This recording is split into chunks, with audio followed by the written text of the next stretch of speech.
Imagine an economy where someone legitimately thought bananas would be a good currency. Welcome to the world of Nickelodeon's MMORPG Monkey Quest, developed by Behavior Interactive and released in 2011. In the game, you would play as a monkey and collect bananas, which could be used at various shops across the world. Makes sense, right? Wrong!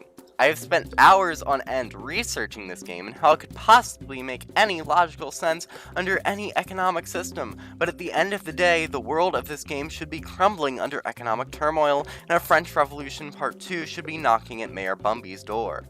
So, today, we will be looking at the economics of the world of Monkey Quest, and see how this nonsense scenario of a banana economy would quickly lead to disaster in any real-world attempt. From how bananas would play out as actual currency, to the easy exploitability of the system, and even the weird pockets of Monkey Quest that seem to defy any and all logic of the system, we will observe how the system of Monkey Quest Ook is a disaster waiting to happen. So, join me on my journey to a mental breakdown, and I hope you enjoy.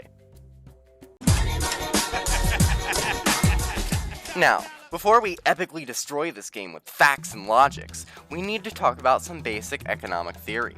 My lawyer/voice-in-my-head/paralysis demon has advised me to tell you that none of the contents of this video should be taken as legal or economic advice and are merely meant for educational purposes.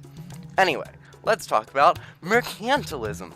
Mercantilism was a system of economics which peaked under the reign of Mad Lad Alpha Chad Louis XIV, who also, as a side note, was an absolute legend at ballet, so respect. Mercantilism is a system of economics where the government has tight control. It's mostly commonly characterized by strict government-instated prices on items, and items only being allowed into the market if they reach a certain standard of quality. This is basically what we see in Monkey Quest concerning the banana industry. Vendors have a constant and static price for all of their items, and there is no stat variation between items, showing a consistent quality between them. Mercantilism, aside from the peasant uprisings and mass amounts of wasted material due to extreme government regulation, can work pretty well. But there's one small, tiny, teensy-weensy, slight little problem. The currency of Monkey Quest is bananas. Hecking bananas.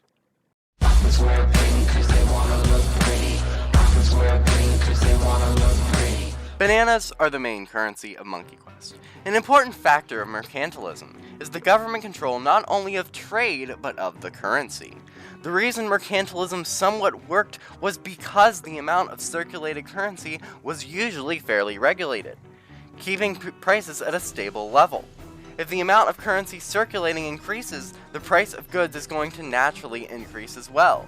Because the price of goods seems to inflate rapidly, we call this process inflation. This is why counterfeit currency is cracked down on in so many countries. It's also why we have systems like national banks to regulate currency today. So, when you can literally grow your main currency on trees, inflation can occur very, very, very easily. When bananas are literally lying on the streets, you tend to wonder why Mayor Bumby doesn't have the French Revolution knocking at her door. This brings up some interesting questions. Are there monopolies in Monkey Quest? Are there banana plantations? Is Monkey Quest slavery real? Of course, though, no major company would ever infiltrate the government and start multiple wars over something as silly as the banana industry, especially in a world as civilized as ours, right? Right? Okay, so maybe that's not so bad, but at least bananas are the only currency. Okay, you got me there.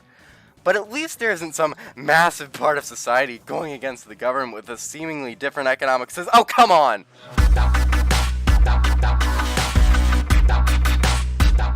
Welcome to anarcho-capitalism. Capitalism at a basic level is the idea that the free market controls the invisible hand of supply and demand, a theory popularized by a guy named Adam Smith. A good example of this today is the neo-capitalism of the USA, although this is incredibly regulated in comparison to Smith's original conceptualization.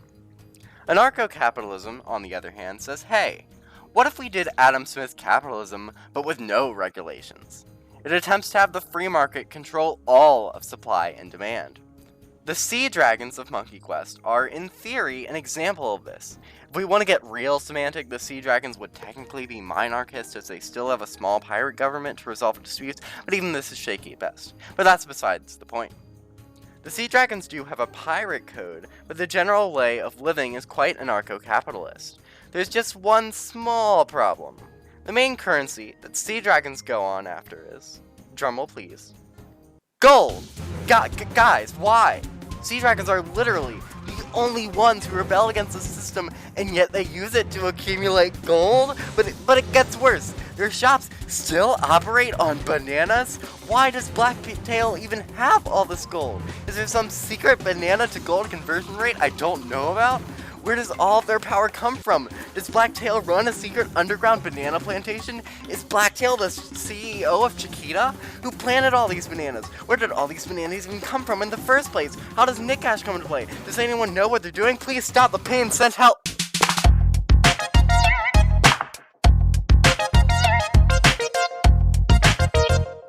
In conclusion, Monkey Quest's economy makes absolutely no sense. In any real-world scenario, the rapid inflation caused by being able to literally grow money on trees would quickly destroy any chance of the market's success. Additionally, the very fact that the citizens of said economy cannot even agree on what currency is does not help the already broken system. So, I hope today you have seen how Ook would quickly experience economic downturn and likely fall into anarchy, all due to a couple of bananas. If you enjoyed the video, be sure to subscribe, and if you'd like, leave a comment about what videos you'd like to see in the future. I hope you learned something new, and thank you for watching.